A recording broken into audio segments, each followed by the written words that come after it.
We got rid of cars last week. We'd been preparing for it for years, really, as a society, but it still came as a massive shock. We all finally said no more. Traveling and collecting new experiences has become normal since the launch of Padfix 20 years ago. Personalized, autonomous, driven vehicles. The evolution from the taxi society to where we are now wouldn't have been possible without the algorithm technology developed by companies like Uber. Anyone can go anywhere, anytime. No traffic, parking, accidents, or parking tickets. You can send a pad on errands for you. Kids can be picked up from school. The elderly can visit their relatives or just go to the seaside for an ice cream. Disabled people's lives have been totally transformed. All of us have come out as winners. Traffic flow has been optimized, and since there's no longer congestion, everyone gets to where they want to be on time. One simple swipe on a device, and you're there. As a joke, I expect, one kid, fresh from geography class, instructed a pad to take him to Timbuktu. It's technically doable. The whole route is pre-planned and pre-booked the second he swiped. Luckily for his parents, his trip and his destination could be tracked at any time. I think his father let him get all the way to Dover before recalling the pad. The boy was so caught up in a game he was playing that he didn't even notice that it arrived on his own doorstep. I collected my mum from Yorkshire yesterday. We chatted on the in-cabin AV while she glided south. She paused her journey wherever she felt like it to stretch her legs or have a little lunch. She arrived just as I got home from work. She'd had a nap and was totally refreshed. She'd followed the old East Coast Railway line, now relayed as a padway. Given that pads are controlled algorithmically in pelotons and not prone to the random decision-making of humans, capacity on routes has quadrupled at peak times.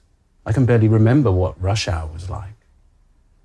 2 lanes of every motorway were converted to padway status about 12 years ago. The pads are so smooth and quiet that house prices near the old motorways have rocketed. No longer dirty, noisy places to live. Stuff needs delivering still to homes and shops, of course. But this has become simpler than ever. Companies pay a levy for access to modified pads that link them directly to their inventory and demand infrastructure. Anything we need can be delivered within the hour in most cases, and all businesses are restocked overnight for non-essential goods anyway. My dad still has an ancient Ford Mustang. I think he loves that thing more than any of us. He and a few of his mates regularly meet at Silverstone or any one of a number of tracks where fellow fossil fuel enthusiasts can get together and drive around as much as they like. It's expensive though. Petrol is only made in tiny quantities by specialist refineries. Of course, pad infrastructure needed huge investment. It was the largest publicly crowd-funded project since the building of the railway network or the underground in Victorian times. Hundreds of people have made a tidy profit from investing in pads themselves.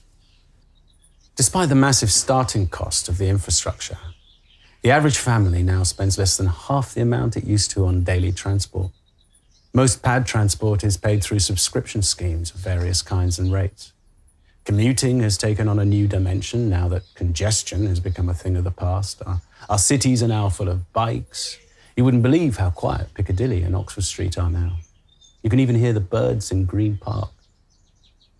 Of the many hidden savings of switching from the old self-drive fossil fuel vehicles to the modern pad system, apart from the huge cost of buying cars and replacing them every few years, is the astonishing acreage of extra land that has appeared where all the old car parks used to be.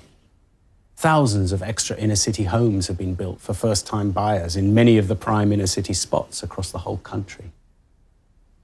We like to think that we are the generation who have invested in a bright future. A brighter future for all our children. Now we have more time to spend with each other. We have less stressful days with no time wasted sitting in traffic or worrying about getting from A to B. We've been given back control of our lives in ways our parents and their parents before them could only have dreamed of.